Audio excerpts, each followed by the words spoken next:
Jesus said to his disciples, don't take nothing with you. Don't take nothing with you. Now watch this prerequisite. He said, now when you enter a city or a house and you roll up in there, Go ahead now. understand that you are coming with divine authority. Can I get a witness? Divine authority. See, many of us are functioning beneath our divine authority.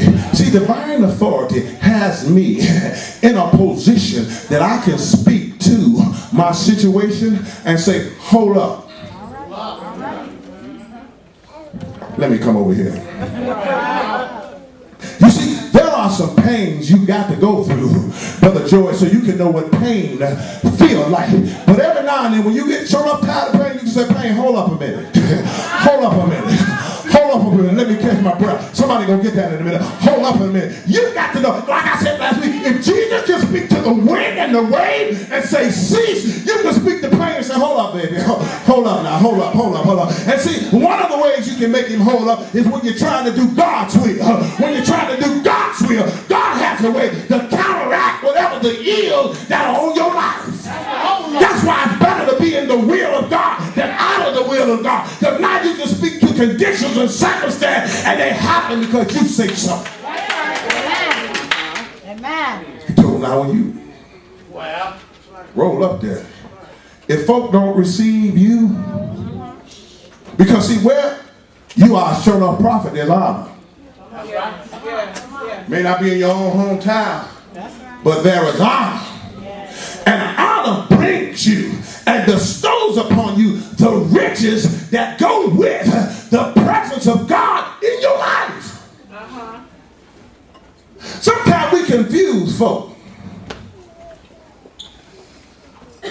And we think God is a different God on the west side than he is on the east side. Can I get in the church? How can you have 100 people in the church and you got water pots flowing from your churches and the church is looking like it's been condemned and about to fall down, and I know somebody got a paintbrush.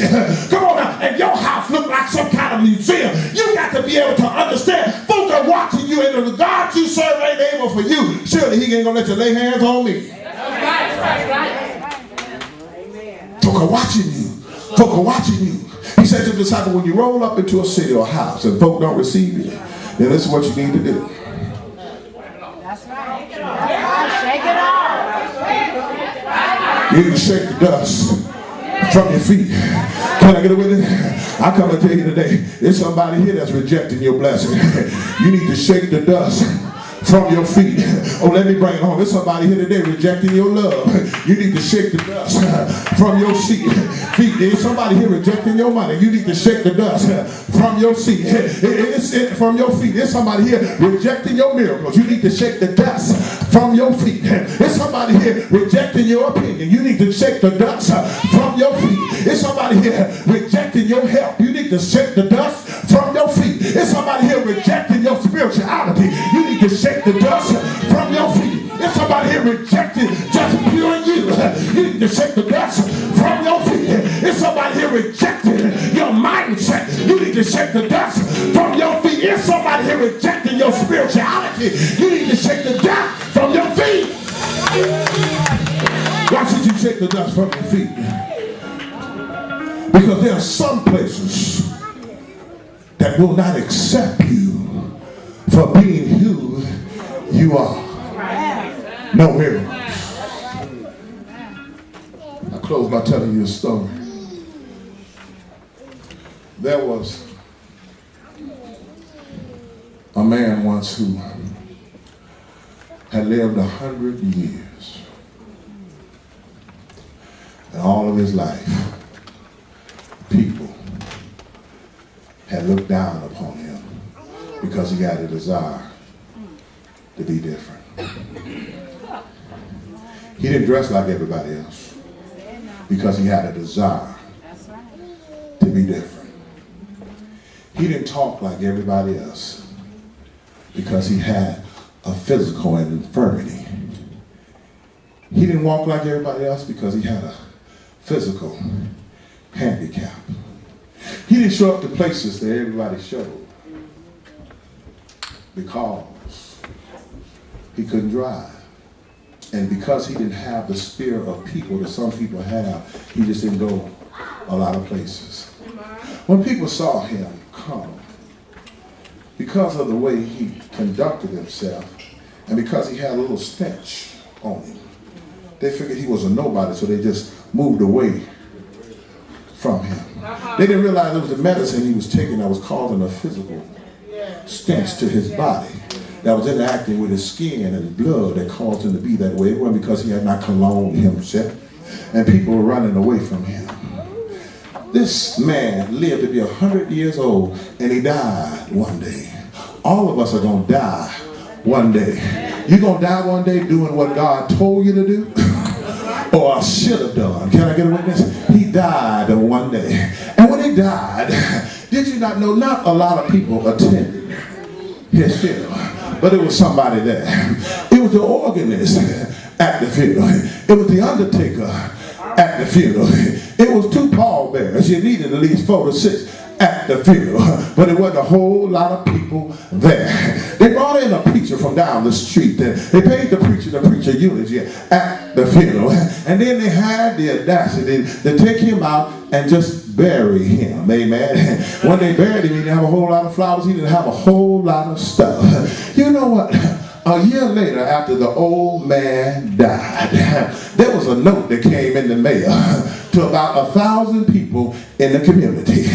And 1,000 people in the community just got a final word of salutation. The final word from salutation came from the old man had died. Amen. See, the old man had died, was on a mission. And he believed God and loved God and trusted God.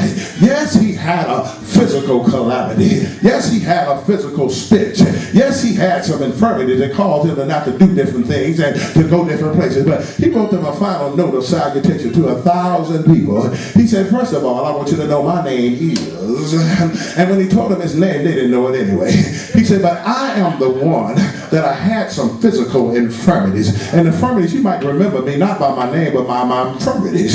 See, I'm the one that, because of my condition on the inside, the medicine I was taking, you might remember me by the stench that was on my body. See, some people got to understand, people are aware of themselves if you're not aware of them. Can I get it? He said, you might remember me by my handicap, the way I walked, or the way my words were slurred because I had a non-capability to be able to speak properly. He said, but I want you to know something. The reason I eased in the crowd you was in, because when I heard you was talking that your house was about to be in foreclosure, I'm the one that sent the $6,000 check to you that your house might get paid.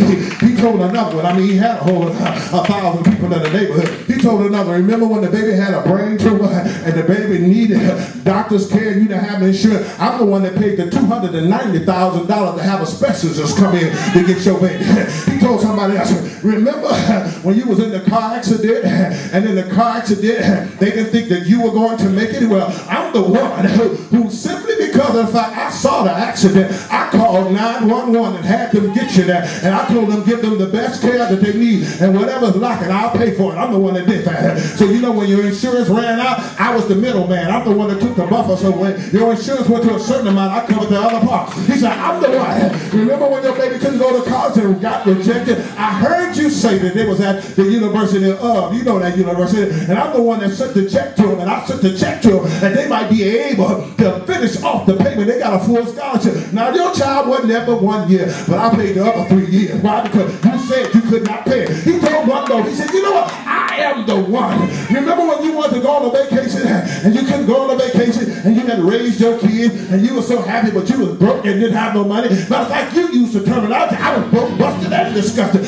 I'm the one that sent you that luxury cruise ticket that you might be able to go 2 weeks and spend this, you and your husband, by yourself to enjoy yourself. Yes, I am the one. The people, 1,000 of them, got these lists and began to look at it. All of a sudden, they came together in the community. Somebody said, who is this man? Who is this man that through all we were going through throughout all these years that took care of all these problems? Somebody said, it was a stanky man. Somebody said, it was a man who couldn't talk. Somebody said, he had a stammering leg. But somebody from the back who was his financier, who held all his money, said, let me tell you who he was. He was a philanthropist. He was a man that just walked around taking care of folks' needs. He wasn't worried about himself. He was worried about other people. And when I heard that story, It sounded to me like Jesus.